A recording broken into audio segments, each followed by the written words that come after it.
For many in Uzbekistan, he was the only leader they have ever known.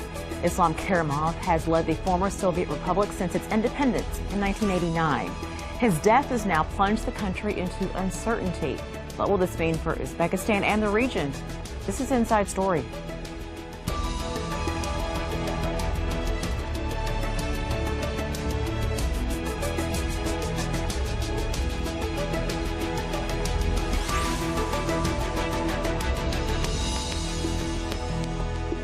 Hello and welcome to the program. I'm Rochelle Carey. Islam Karimov was Uzbekistan's first and only president. He led the Central Asian country for more than 25 years, brushing off accusations of authoritarianism and brutality. For many citizens, Karimov represented stability. He defined what it meant to be Uzbek, but now he is gone. Karimov died this week at the age of 78 after suffering a stroke. His funeral was held on Saturday in his hometown, Samarkand. So what comes next, that remains unclear. Elections will be held in the next few months, but given Uzbekistan's history, they aren't expected to be free or fair. And Karimov never designated a successor. We will talk to our guests about the future of Uzbekistan in a moment, but first, Mariana Hahn takes a look back at Karimov's rule. Islam Karimov rose to power in 1991, winning an overwhelming but questionable victory in the first presidential election following independence from what was the Soviet Union. He never let that power go. For 25 years, he ruled more than 31 million Uzbeks with an iron fist, using brutal tactics to clamp down on even the whisper of dissent. It left no room for opposition voices, and the government has been repeatedly criticised for human rights abuses, religious repression and censorship. The United Nations describes the use of torture in Uzbekistan as systematic. A former British ambassador to Uzbekistan accused Karimov's security forces of executing 2 dissidents by boiling them to death. Reporters Without Borders said Karimov frequently broke his own records for repression and paranoia. In a country where information is tightly controlled, it's difficult to know exactly what happened under Karimov's rule. Information is not available to ordinary men. Everything you hear is subjective. No one knows what is true and what's not. The strong always judge the weak. But there's little doubt Karimov ordered troops to put down an uprising in the eastern city of Andijan when he faced unprecedented public protests 11 years ago. And he showed disdain for any alternative view. They took up arms and attacked the prison, releasing prisoners including murderers and terrorists. Then they came out on the streets and seized a government building, and afterwards they hold a so-called peaceful demonstration. Tell me, please, esteemed journalists, can you really believe this is true? Officially, more than 30 troops and at least 130 so-called terrorists were killed. Unofficially, the number is 700, many of them civilians, some reportedly summarily executed by security forces. There were international protests, relations with the United States and the European Union soured. But it didn't last. 6 years later, the head of the EU Commission shook hands with the Uzbek leader, to the outrage of rights groups. It's difficult to conceive of a more ruthless leader around the world than Mr. Karimov. For him to be received warmly by Mr. Moroso is, in a sense, a culmination of this gradual capitulation to Uzbekistan and the ignoring of the principles that at one point stood behind the EU's firm response to the Andijan massacre. Karimov's replacement is unclear. He has no obvious successor because of family infighting. His elder daughter has been under house arrest for the past 2 years since she criticised officials and family members on Twitter. Uzbekistan has never held an election judged free and fair by international monitors. His death leaves a political vacuum, an opportunity for some, a potential crisis for others. Let us now bring in our guests in Kiev, Peter Zalmayev, director of the Eurasia Democracy Initiative. In London, Marcus Papadopoulos, editor of Politics First magazine. And in Brussels, joining us on Skype, Andrew Stroline, European media director at Human Rights Watch. And welcome to all of you, gentlemen. So, Peter, I want to start with you. Why the difficulty in getting timely, accurate information about the death of Karimov? Well, in the environment of the level of repression that has been the case in Uzbekistan under the rule of President Islam Karimov, all politics has been done behind closed doors. There's been no transparency in politics. There has not been a single round of elections in Uzbekistan that's ever been held in full conformity with international standards transparently. And so this is pretty much the same kind of MO of this government, of this president. I think that there was much jockeying behind closed doors. Last-minute details were being wrinkled out in order to then be able to announce a plan of succession to the people.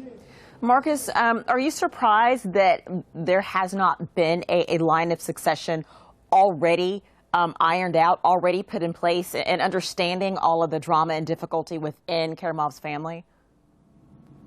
Well, I think, first of all, when we're discussing the legacy of Islam Karimov, we really should acknowledge that President Karimov was a very competent, a very skillful, a very effective leader. And what we find ourselves today with is the question of who takes over. Now, it is very possible that the Uzbek Prime Minister will be Mr. Karimov's successor.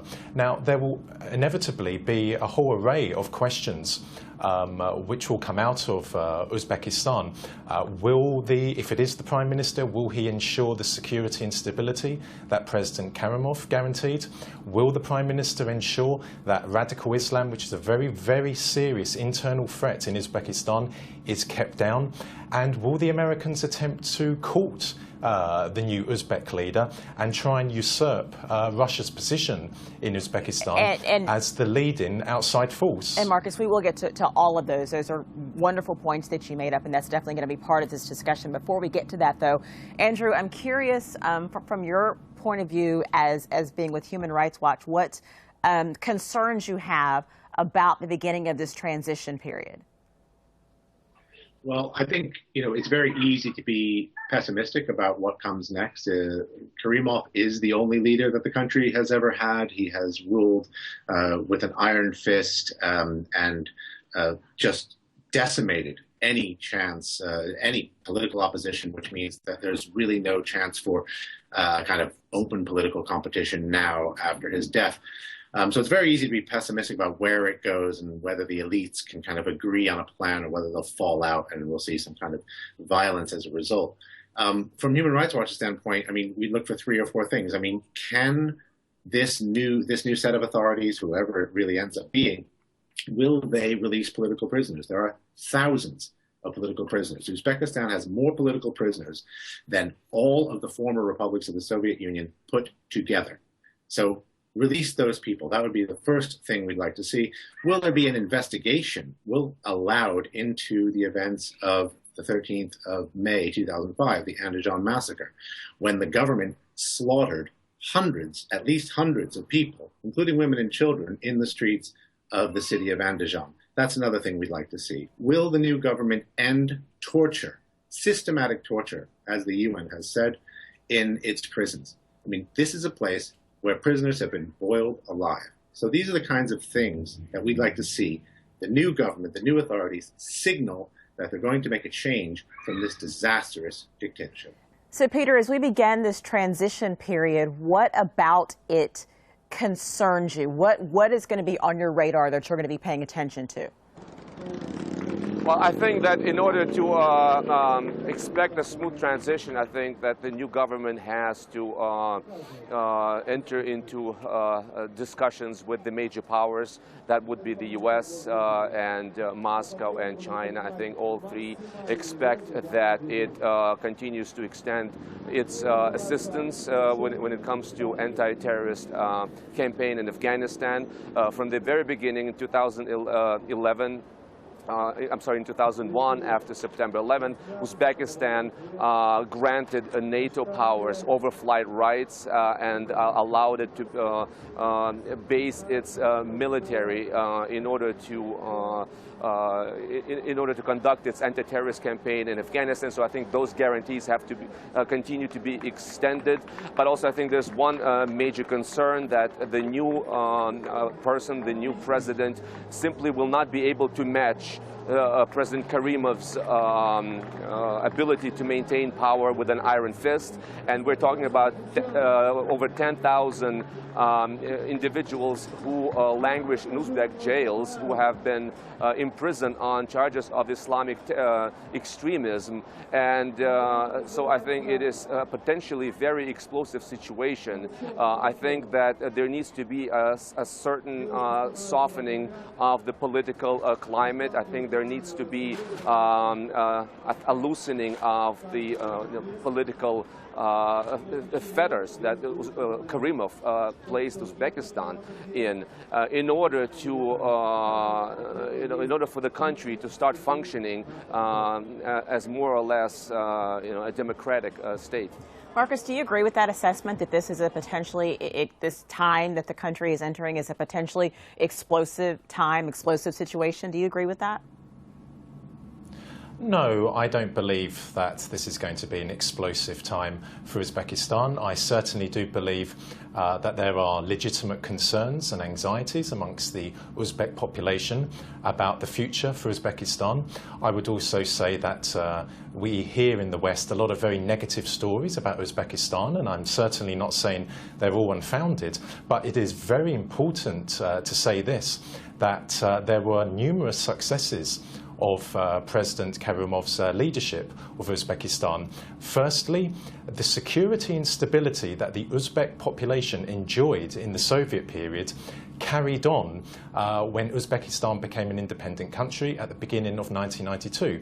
And President Karimov, he capitalized on Uzbekistan's natural resources, its hydrocarbons, its gold deposits, its copper and its cotton, and he used that in a state-run industry to ensure that people had jobs, that there were no homeless people, and that people had salaries paid on time. His second achievement was stamping out radical Islam, or keeping down radical Islam. Now, we've already heard a reference to what happened at Andijan in 2005.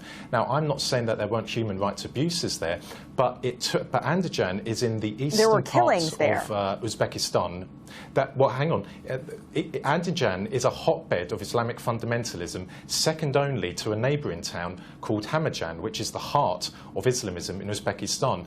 A lot of the people who who were freed from that prison, a lot of the people who were responsible for violence on the streets of Andijan were hardened Islamists, the likes of which have fought in Afghanistan with the Taliban and who are now fighting with ISIS in both Syria and Iraq. And President Karimov ensured that Islamism was kept down with an iron fist in Uzbekistan. Now, that wasn't just good for Uzbekistan, that wasn't just good for the rest of Central Asia, that was good for Russia and that was good for the wider world. So we have to be fair when we discuss the legacy of President Karimov's leadership of Uzbekistan. Okay, Andrew, I could tell that you want in on that. Yeah, I'm not really sure where your guest has his information from. I would challenge him to name one person who was a radical Islamist fighter in Andijan who subsequently went on to fight for ISIS. I would bet all the money I have that he can't do that. This is such ridiculous this is an apologist argument for this horrific dictatorship. I don't really know why you would argue for this dictatorship and the crimes it has committed. If there are today people with violent leanings in Andijan, it's because their mothers, their brothers, their sisters, and their fathers were murdered by this regime. So we really, talk to people who are actually there on the ground, people who were shot at, people who lost their family members, people whose family members had to leave Andijan, escape. They were hounded by the regime and secret police, not just inside Uzbekistan, but after they left Uzbekistan. Look, there's no reason to apologize for this regime. It serves no purpose to say that Islam Karimov created jobs. He didn't create jobs. I mean, give me a break. This is one of the most corrupt countries in the world. A handful of people around Karimov, his family, and a couple of others managed to escape with billions. There are corruption trials going on right now in several countries around the world. We look at Switzerland, the Netherlands, Sweden, the U.S. The amount of money that was robbed from the Uzbek people is appalling. And there's no reason to apologize. There's no reason to say that this was somehow a good thing or that he did some good and some bad. No, this was one of the worst, most horrific regimes in the world. And, to say that it serves the purposes of Russia to say he was a good guy, or that it serves the purposes of Washington to say he was a good guy or had some good sides, or Beijing. No, all of these countries tried to play their own games, and the one group of people that nobody ever gave a damn about was the Uzbek people. And I'll tell you, they are pretty angry after a quarter century of having nothing but seeing their brothers, their sons thrown in prison and tortured. I just want Peter to get in because he has been dying to get in as you were speaking. So, Peter, go ahead. Yeah, I would also have to disagree with the speaker before the last one. I think that this is an argument, arguing that this was prosperity, stability that Karimov provided Uzbekistan and did a service to the world is sort of like saying that Uzbekistan enjoyed freedom and stability in a cage, and that's what it really was. According to global slavery rankings, Uzbekistan ranked only second to North Korea as far as its use of forced labor in its vast cotton fields. So that is just one fact that I think bears mentioning. Also, I'd like to mention that it's been a serial violator of the UN Convention on the Rights of the Child. This is the one country where children have been coerced into working long hours for free in cotton fields. Human Rights Watch was one of the organizations that I think covered this issue in a multi-year campaign to raise global awareness about the situation in Uzbekistan. And I think that to argue that he did a service, well, look at the potential after Karimov, and let's see, let's try to imagine if the next guy will be able to maintain power with the same iron fist. I do not think that anyone who comes afterwards will be able to match Karimov's charisma and Karimov's ruthlessness. And should that person stop just short of the kind of bloodbath we saw in Andijan, where, by the way, it was not any Islamists or any extremists that started it, but according to my understanding, it was a group of local businessmen, and it was a local dispute that started it all. So if that were to happen, if that person were to stop short of that kind of response that Karimov unleashed, costing close to 1,000 lives, then imagine the kind of explosion that we would expect. Look at this. Look at the situation in Syria. Hafiz Assad maintained power for many, many years. And then when his weakling son came to power, he was unable to do that. And look at what happened in Syria. Not to say that the situation is exactly the same. Understood. Very different in many respects. Sure. But I think it's the brutality of these regimes, the brittleness of their power that in fact can lead to a destabilization afterwards. All three of you have mentioned the relations that Uzbekistan has with other players in the world and the role that might play going forward in this transition. Let's talk about that for just a moment. As the most populated country in Central Asia, Uzbekistan is an important player in the region. It's actually one of the more independent former Soviet nations and also shares borders with 4 other ex-Soviet states. So that makes it an important ally for the West when it comes to curbing Russian influence in the area. The U.S. also relies on Uzbekistan as a partner in so-called counterterrorism efforts, especially in Afghanistan. And China has invested heavily in recent years, particularly in roads and buildings along with the energy sector, just to kind of put this all in some sort of perspective. Marcus, how would you like to see the relationship with Uzbekistan either change or be maintained in relation to these other countries? Well, first of all, can I just say, responding to the statements from the previous 2 guests, I am no apologist of President Karimov, and indeed I am no apologist for any other leader in the world. And I think their comments reflect a certain degree of ignorance of Uzbekistan, and also their view in Uzbekistan through Western-tinted spectacles. And the previous guest gave the game away when he said that President Assad is responsible for the conflict in Syria, which of course he's not. I hope both guests also Marcus, are you disputing condemn the facts? Saudi Arabia. I hope both guests also condemn Saudi Arabia. But if we're talking about the future for Uzbekistan, well, I think that Russia will remain the dominant power in Uzbekistan. After all, the Uzbek people and the Russian people, they are a fraternal people.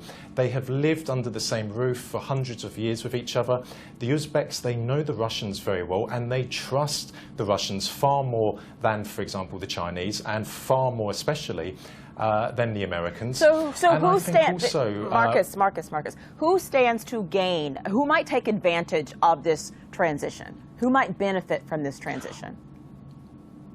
Well, I think that, potentially speaking, integration between Uzbekistan and Russia could increase. I think that Russia will be hoping for Uzbekistan to rejoin the Collective Security Treaty Organization, which is a Russian military-led association of numerous former Soviet republics. But I think also we have to watch out for the Americans. The Americans will probably try and court the new Uzbek leader and try and tear Uzbekistan away from Russia's orbit. But as I said at the beginning of this discussion, we must be very, very careful about radical Islam in Uzbekistan. And let's look for a potential response from Hamajan in the eastern part of Uzbekistan, because that is the heart of Islamism. And if the other two guests on this program are going to discard Hamajan and what it represents, then quite frankly, they are just acting in a very foolhardy way, and they do not understand the serious threat posed to Uzbekistan and Central Asia from radical Islam. So, Peter, let's look forward. How do you see these elections actually playing out? Where do you see leadership coming from? So I think that we can expect pretty much business as usual. I don't think there will be any drastic changes. I think for the next few months we can expect a placeholder. Maybe that will be the chair of the Senate, which is, according to the Constitution, the person who automatically assumes power in the case of the president's death. And I think that eventually we can, in 3 months' time, we can expect the current Prime Minister, Shavkat Mirziyoyev, to assume presidency. He is the most powerful man in Uzbekistan, other than the national security chief, who in fact has ruled out any sort of ambitions for the highest office. So we can expect the prime minister who has been to become the next president. He's been the mainstay of Uzbek politics. He's been prime minister since 2003. He is seen as an ally of Russia, but I think that Uzbekistan is very wary of going fully into and embracing Russia at the expense of its relations with China and the U.S. I think it will continue its balancing policy of trying to maintain relations with all three powers. Andrew, we're about out of time, but I'm going to let you have the final word. Is there any reason to believe that any of the issues that you brought up will be addressed once there is a new leader in Uzbekistan? Yes, I think it would be wise to be very pessimistic that anything is going to change for the better, but I think this is the one opportunity that we've had in a quarter century to move away from torture, to move away from mass incarceration of political prisoners, to move maybe towards looking into the Andijan massacre in an independent way. There's been no break like this, no opportunity like this in 25 years. And although we should remain very pessimistic and things could actually get much, much worse, look, let's have one signal from this new government, from this new set of authorities. Release the political prisoners, investigate Andijan, stop using forced labor in the cotton fields, stop using systematic torture. If we can see even one of those as a signal, I would be starting to change from pessimistic to optimistic. Gentlemen, thank you all for this discussion. I appreciate it. Thank you to Peter Zalmayev, Marcus Papadopoulos, and Andrew Stroline. And thank you for watching. You can see the program again anytime by visiting our website at aljazeera.com. And for further discussion, you can also go to our Facebook page. It's facebook.com/AJ Inside Story. Or join the conversation on Twitter. Our handle is @AJ Inside Story. From me, Rochelle Carey, and the entire team here, bye for now.